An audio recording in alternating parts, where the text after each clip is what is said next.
So hello, welcome back. I'm not sure if this is going to be a nice video. It might be me just rambling for 20-25 minutes. I'm a little bit upset or disappointed, it depends on how you look at it. Not about the specs of the Sony a6100 and the a6600. I have mixed feelings about it. I think that would be the most fair thing to say about it. I think we were all hoping for a little bit more. Let me adjust this camera a bit. I think we were hoping for a little bit more, but I think I can explain a little bit what happened and why I think it happened. And if you think about it, it actually makes sense. But I also want to look a little bit at the specs, and I will link to, in my opinion, a very nice review already done by Mark Gaylor, which explains most of the features and what has changed. But my main complaint is I want to let's say outline to people how weird their demands kind of are. Because if you think back about 3 years and you see how much has changed for the a6600 line, it's quite a lot. I own all of them basically. So I'm still recording with 3 of them at the moment, right? I can sort of switch to a few of them. It's totally useless, but you can see different camera standpoints, different APS-C Sony cameras. And my problem is that we tend to forget how much has changed over time and how much of the things they actually have implemented and have changed in the last 2 or 3 generations. And I understand that people are now upset that it doesn't have 10-bit recording and it doesn't have 60p 4K. I can see where they are coming from, but I also don't think that they are basically the only group that is interested in this camera. If you, for example, look at the a6100, for many people that is a near to perfect starter camera. Basically what Sony seems to have done, and what you could kind of expect, is take their chipset that they have and roll it out over the 3 different cameras. Now people can complain they should have a bigger body and then they have more room to put in a better CPU, but then we are into the A7 line in my opinion, and I think some complaining is totally fair once they update that one. But for now I think for the A6000 line, I think what they are doing, I wouldn't say it's fine, but it's a compromise. But I think we should also not forget what they already add. And I want to point out that in the description I will link a much more organized and a really nice video from Mark Gaylor at the end. He actually lists the difference between the different generations of the cameras. And you can see how much has changed over time. Basically, if you go back 2 or 3 years and you listen to what people are complaining about, not enough lenses, battery life sucks, body overheats, we want to have a 16 to 55 2.8. Sony, basically we want to have a flippy screen. Well, most people want to have go to the sideway, but they now kind of understand that making it going up is also not a bad solution. Many people are slowly getting into the view that is actually quite a nice sort of way to fix it. And they overheating is gone, the recording limit is gone, tracking has been massively improved. It has video tracking now, with eye tracking, animal tracking, and all the things that we wanted. And people tend to forget what Sony has added, or what in general camera brands have added, and they seem to be quite easy in saying, well, they didn't change anything and they didn't innovate anything. I remember when the a6300 came out, no, I think when we went from the a6300 to the a6500, that people said, well, it only added IBIS and that's about it. And I counted 50 different updates. So one thing I want to do is to go through the specs and point out, next to the obvious one that Mark has pointed out, a few other ones that they updated that people are just sort of overlooking. And some of them are quite small, but quite interesting. Some of them are pretty big for regular people, right? So if you think about the a6100, for example, and you consider the whole tracking mechanism that they now have put in there from the A9, let's be fair, it is not the same as the A9, but at least the one from the a6400, because they basically just transplanted all the different chips to the 3 different models that they have now. And I think that's also basically the reasons why we are not getting 10-bit and we are not getting 60p in 4K, because I think the chipset that they have designed probably 2 years ago tried to resolve all the issues that we were talking about back then. And they kind of did. The overheating is gone, the limit is gone, the recording is downscaled from 6K to 4K. I'm not sure about the 1080p record quality. It does proxy files. There are many things that have changed over time, but they did not design in back then 10-bit and 60p. Is that a mistake? Probably. Are they going to fix it? Not in this generation. And maybe one thing that we should have probably known is that if you look at the release of the a6400, we kind of knew, if you are a little bit of a Sony watcher, that they would not change the body from that one to the upper model and to the lower model. They are very good in reusing parts and making sure that they sort of get the maximum out of what they are designing. Also, if they would have put it in there, then it would have created a really weird gap to their next camera, which is probably going to be the A7 line, where I think we will get 60p at some point. And I can't say more about it at some point. So Sony is clearly not the fastest one in this, but I asked today somebody, please can you tell me another APS-C camera next to the Fuji that actually does full frame 6K, downsampling to 4K, and then doing it in 60p. And actually there is, as far as I know, no other brand than Fuji that is now doing it. So it's also a little bit, right? So let's get into it and see if we can at least point a few things out that people are overlooking into the specs. Yeah, if you already hate this video, then well, you can stop watching, of course, or maybe join me in sort of getting this frustration out of the things that we are hearing now, because I'm pretty sure that in the next few days all the YouTubers will kind of flip the other way and say, well, it's actually a very nice camera because A, B, C, D, right? It's sort of part of the game that we are seeing happening on YouTube, where all the reviewers come out in the first day, they sort of do their thing, then they sort of review it and come back to it, and etc, etc. Some of them are quite nice. I actually I've seen quite a few which give it a fair sort of shot, but I also see, for example, reviewers still saying, well, the microphone is still blocking the screen, and like, yes, we already know this, we have found a solution for it. It's not a big deal compared to some of the other things like Canon taking out 24p, for example. It's not a big deal, we moved on, right? And then jumping over or still saying, well, the menu didn't have any touchscreen functionality. We already know this, nobody kind of expected with this release that they would fix it. Maybe they'll fix it in the next version, but it has to be a major update.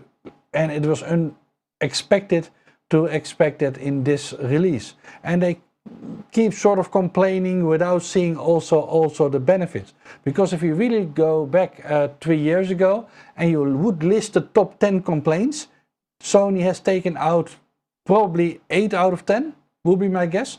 So let's jump into the specs and see if we can sort of find some little gems in there. The first thing I wanted to talk about, because it's kind of unclear, but it's also the first one in my list in a way, is that I saw 10 minutes ago somebody posting that it had a recording limit because B&H put it on their website, and that's kind of proof that there is a limit there. I checked one review that I sort of trust from Gordon Lang, and he said there was no recording limit. It was the same as the a6400, and that's actually kind of interesting when we are looking at our first sort of point. So let's zoom into the first page of the specs. And I kind of marked a few areas where I think there's something in there that others have missed. So one thing, the first thing I wanted to point out is that they added a deeper buffer.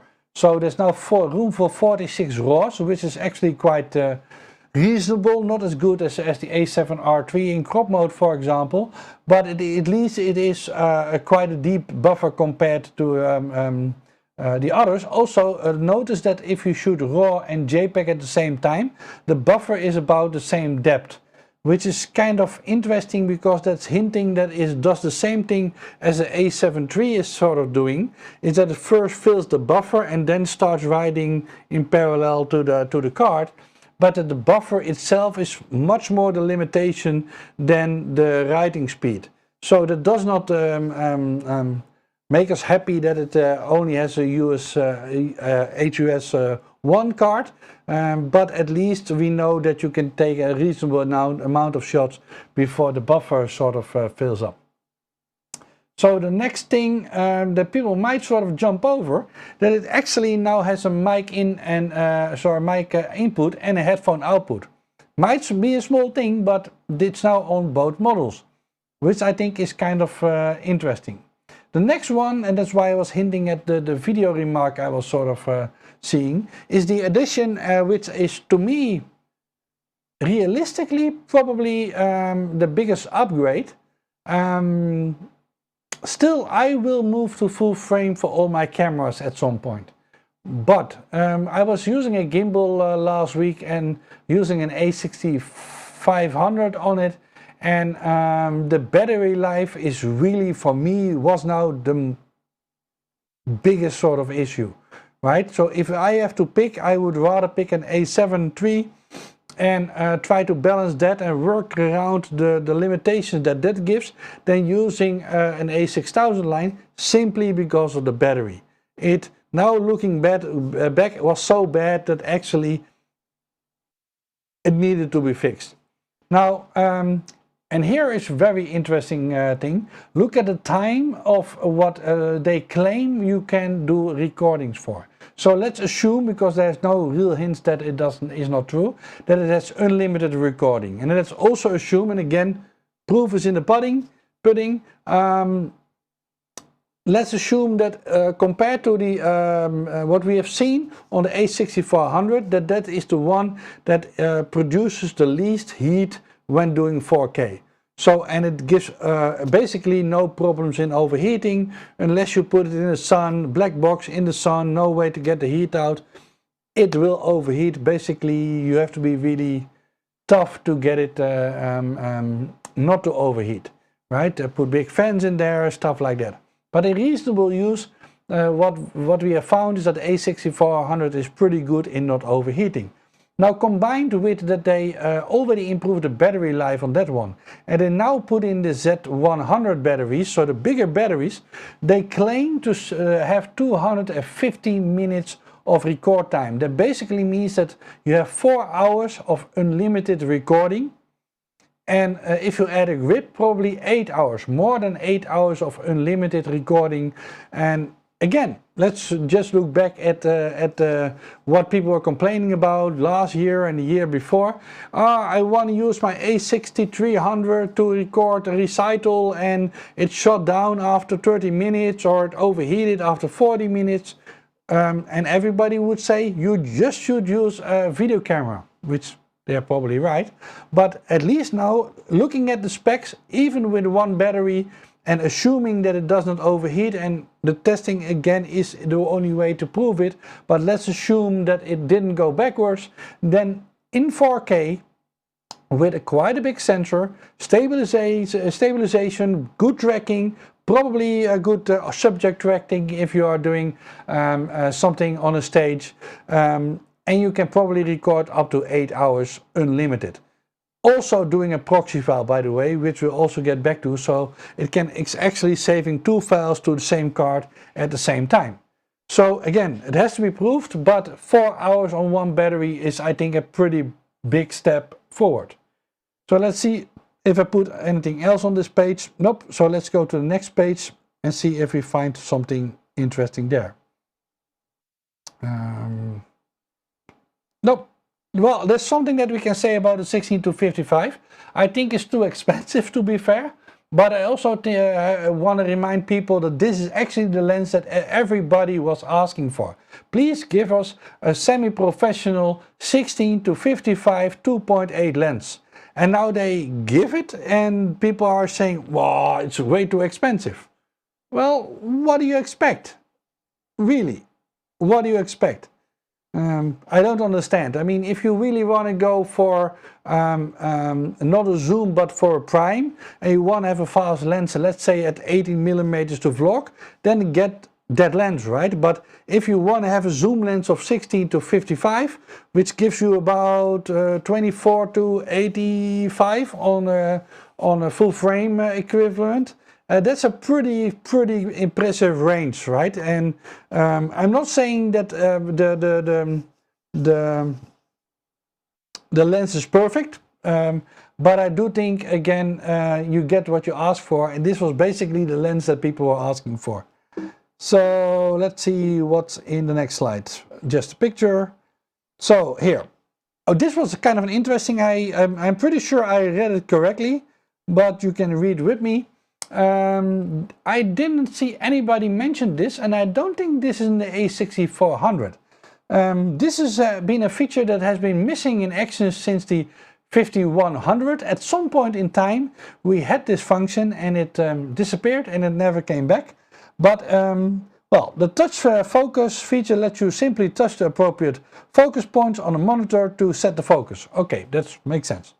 Touch shutter focuses on the point you touch and then take the stills image all in one operation. So yeah, it seems that we now have the function back that we can touch the screen and it takes a picture, right? It's not a new feature. It was actually in the a5100 about 6 years ago. It then disappeared and it never came back, but it seems to be returned. So that's pretty nice. Small thing.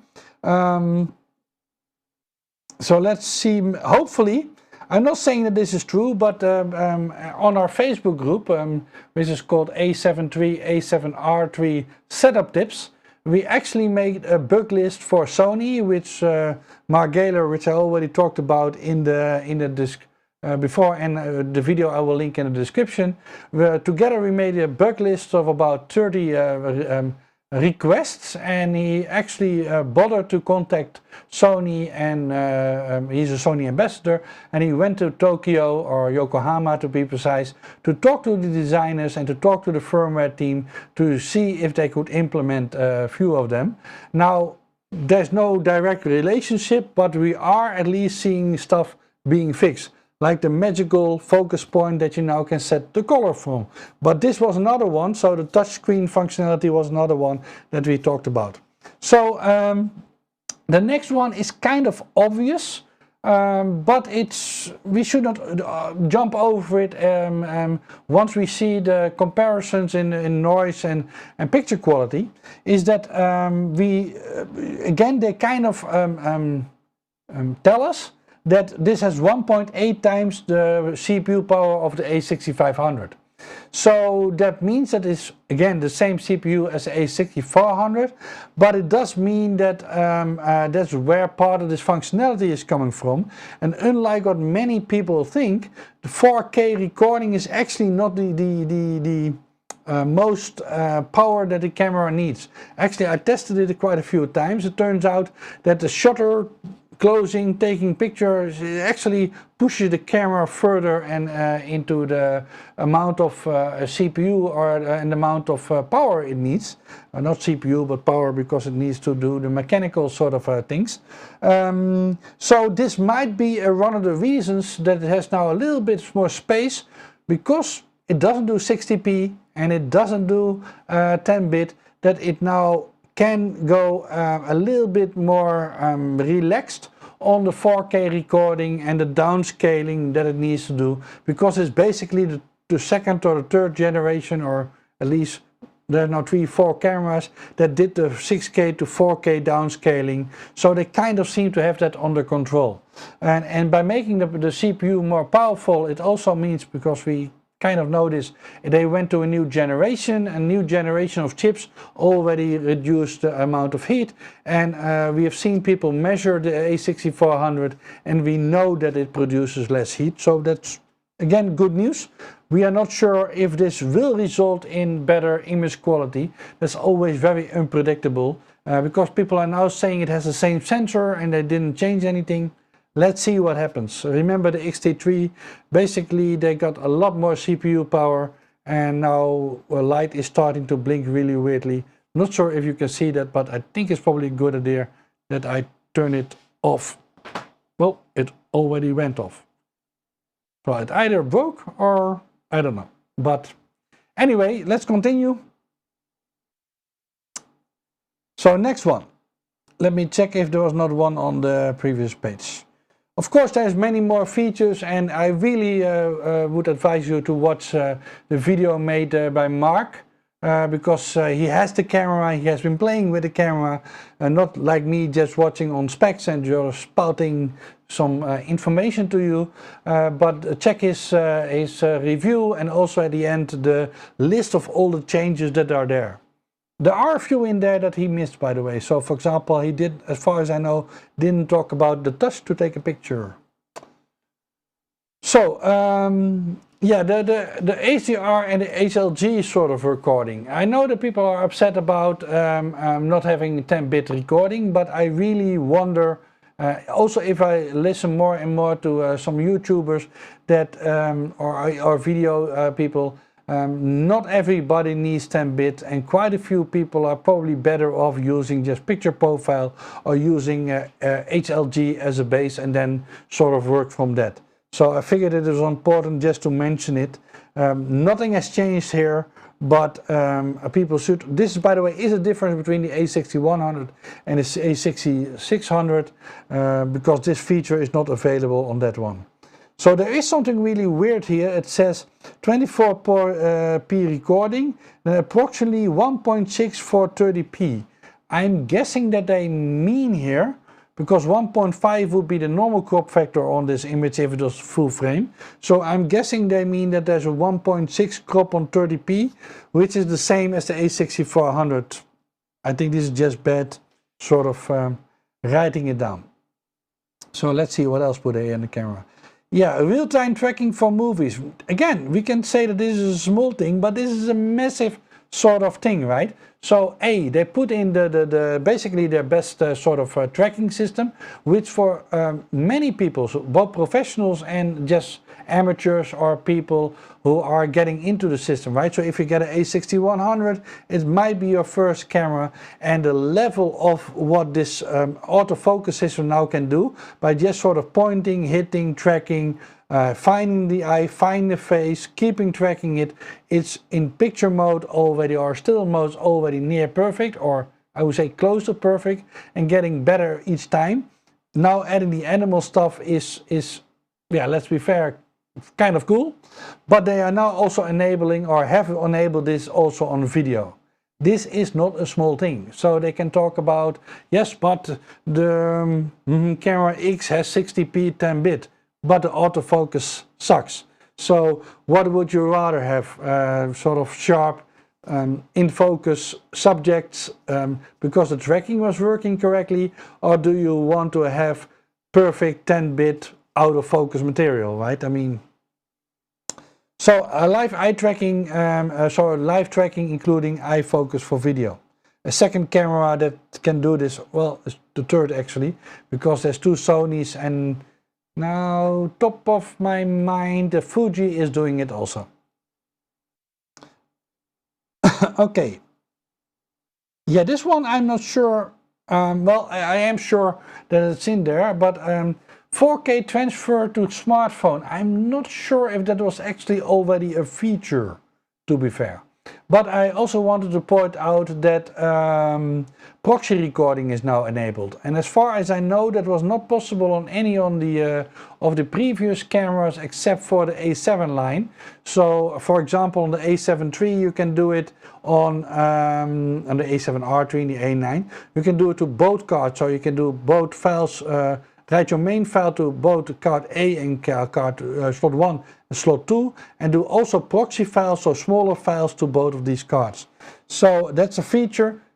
Of course, we would have preferred to see a second card slot, but we have to be realistic. If they make the body a little bit bigger and a little bit more for this and a little bit more for that, we basically have an A7.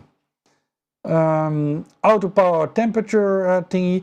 It might be that some of the information that we are getting, because we have seen this already on one camera, that if you don't put it in high mode, there's actually a recording limit, and once you put it in high temperature mode, then the recording limit goes away. That might be some of the confusion that is going on.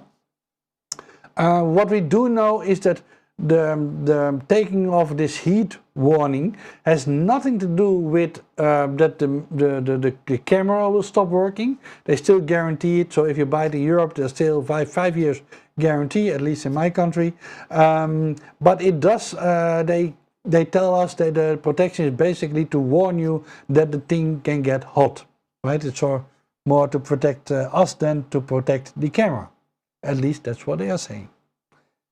And I have not heard actually in the last few years, because this feature started on the a6300. I think it came in as a firmware update for the a6300 and the a6500, this high temperature setting, and we have not seen any real problems with it as far as I know.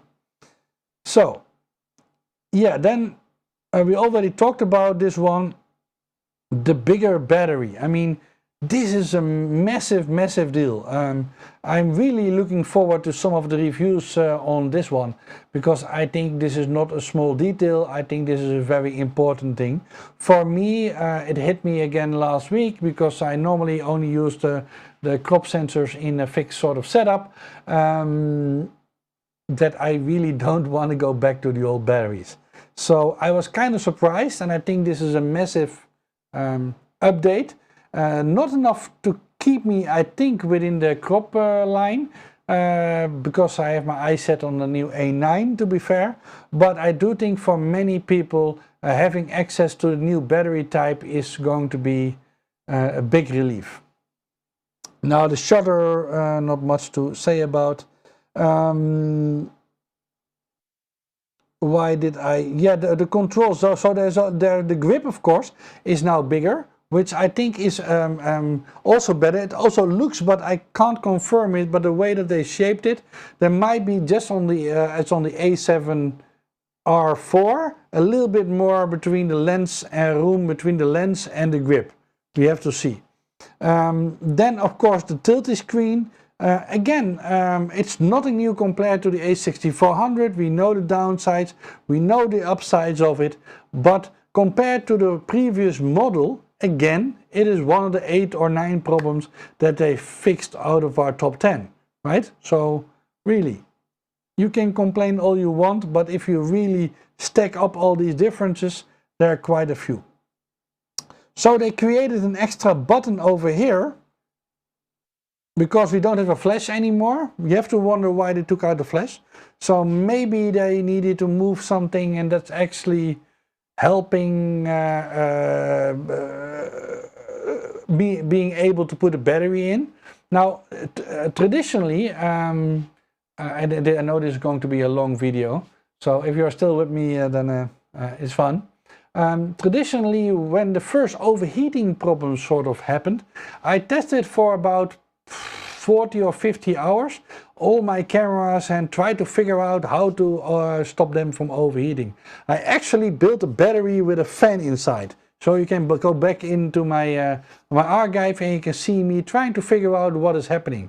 And it turned out that the overheating sensor that went off was not the one on the CPU or near the sensor, which was always what people were thinking about, but it was actually near the battery. Because of course these are lithium battery and they can go boom boom. You don't want to have to do that to the battery. So the sensor that actually most of the time sort of reacted first was, so the temperature sensor, was the one closest to the battery that actually shut the the system down. So they worked clearly on the old batteries because they kind of resolved that, but definitely on the new batteries on that problem. And that might be one of the reasons why they sort of started moving a little bit stuff away from that battery compartment, and maybe that's the reason why the flash is now gone. No idea, but it could be that they've started moving some stuff to give some extra protection and heat dissipation for the battery. Not sure if that's true, but that could be one of the reasons.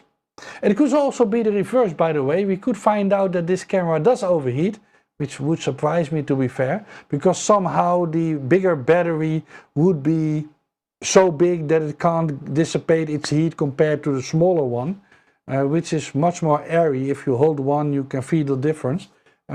It would surprise me because we have not seen that on the A7 series. So yeah, this is again maybe a detail, but I find it, of course, this is something that I'm going to talk to some rants at IBC about. I'm kind of fascinated by the new structure that they did for the doors.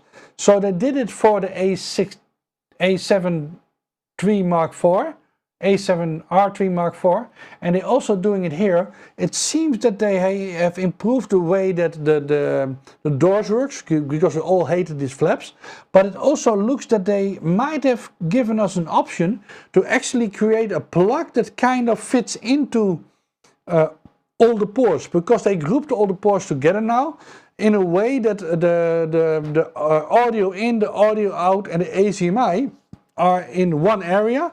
And I can imagine that you can sort of make a plug and sort of tighten it down, that even if you are tethered, right, so if you are recording to something externally, that you could almost make this semi-weather sealed. It's something that I'm looking into, and I'm pondering about if you could make sort of a plug that connects and basically fits into this area where the door now seems to be closing up. You can see it quite clearly on the A7R4.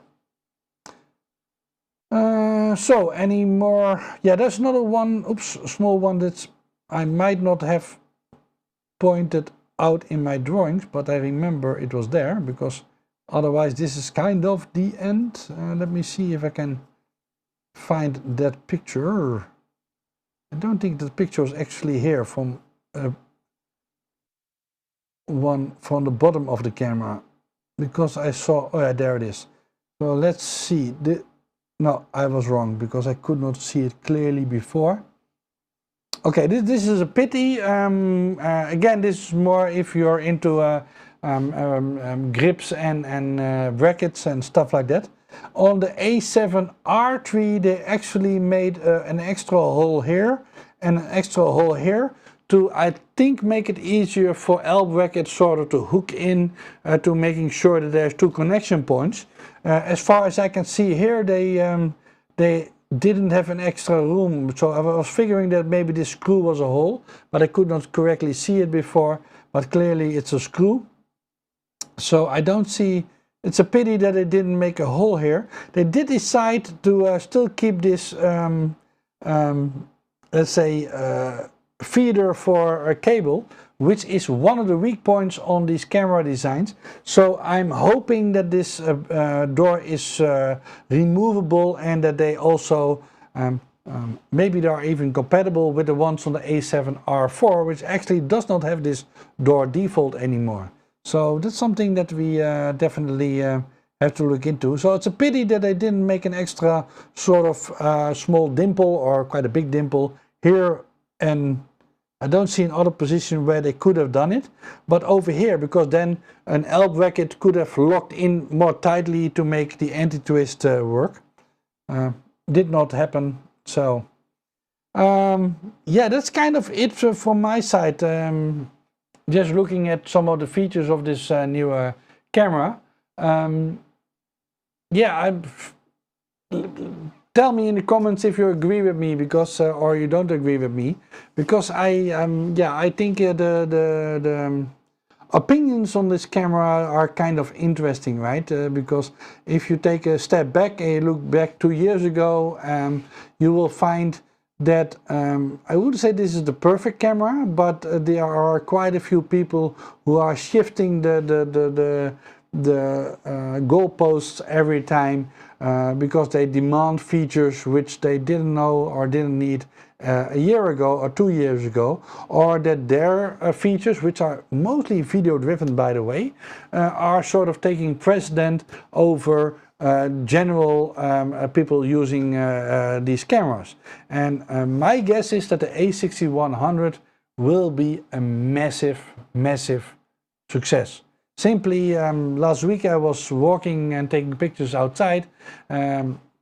It was quite nice weather in our country, and I was taking some late at night pictures in nature, and I run into about 7 or 8 other photographers and just people walking around, most of them amateurs like me, and two of them had Nikons, quite nice Nikons, and D850 and D3, and they both of them, without me asking, were asking about my A7R3 and when the setup and should they switch. And the others were actually using, all of them, a6000s. In fact, one person had 2 of them with them, so they were doing a dual camera setup. And of course it was not the most expensive setup. I think on one she had the, if I remember correctly, maybe it might have been the kit lens. It might have been the kit lens, so the 16 to 50, right? And on the other, she had the small tele lens, the 55 to 210. But she had 2 cameras, so I was looking, okay, that's an a6000, the other one, oh, that's also an a6000, because I expected that one would be another model. So people have to accept that, or have to accept, they don't have to accept, but people are now saying that Sony is stupid and they will lose the market, etc., etc. Just check the numbers of how many of these cheaper models they are still selling. And then try to take some distance and look at what something like an a6100, which will be starting at $750 and will probably come down in price a little bit. It's quite a good, it looks like quite a good camera to me, but maybe I'm just weird. But my gut feeling is that if you give it to a new person, compared to 2 years ago, that both vloggers, video people, mixed people, and people just want to take pictures have a much better camera that they had only 2 or 3 years ago. And I think the whole argument that Sony is not innovating is a little bit lopsided, would be the best thing to say. Now the downside is, but this is also maybe the good side, that we know that again we see proof that Sony sort of moves in modules, if that makes sense. So for example, we now know that still one of these cameras all have 2.4 gigahertz Wi-Fi, not 5 gigahertz Wi-Fi. The only one that has it so far is the A7R4. So we know that another camera is still coming pretty soon, which does have that, because that has clearly a different networking module, which is not in this one. We also see that the modules that they have now put into this line are basically being reused in quite a modular sort of way. So why is this important? It's holding us back, but it also means that once we move forward in the module, it will probably be smeared out of the whole line. And we see that with the focusing system, right? We see with the focusing system that quite quickly it went from the A9 to all the cameras following that, right? Even from the small RX1 cameras, they put basically the same sort of idea, sometimes with a little bit of less power and a little bit of different tuning, because they had to tune the CPU at a lower rate, or that has less memory, or didn't have the stack sensor. But you can see that they are reusing these modules. That means that once we get, and let's hope that it's in the next generation of the A7 series, once we get the new, let's say, codec and hopefully 60p and whatever else they decide to put in that module, we can probably see that the next generation it will be spread out over the whole platform again. So this was my extremely long rant, and let's see who is watching it. Yeah, leave a comment if you agree or disagree. I think I'm looking forward to how people think about these two cameras in, let's say, 3 months, 5 months, or 6 months. My guess is that both of them will be extremely popular. And that does not mean that there are people who need who do need 10-bit or 12-bit or 14-bit or whatever Netflix in the future, for example, might demand for the production input. Let's see what Sony does next. But I do think there's a lot of people who will be using these cameras, which for them has a pretty good sort of basic layer of features, which are, in my opinion, pretty amazing compared to only a few years ago. So end of the rant. See you in the next one. Bye bye.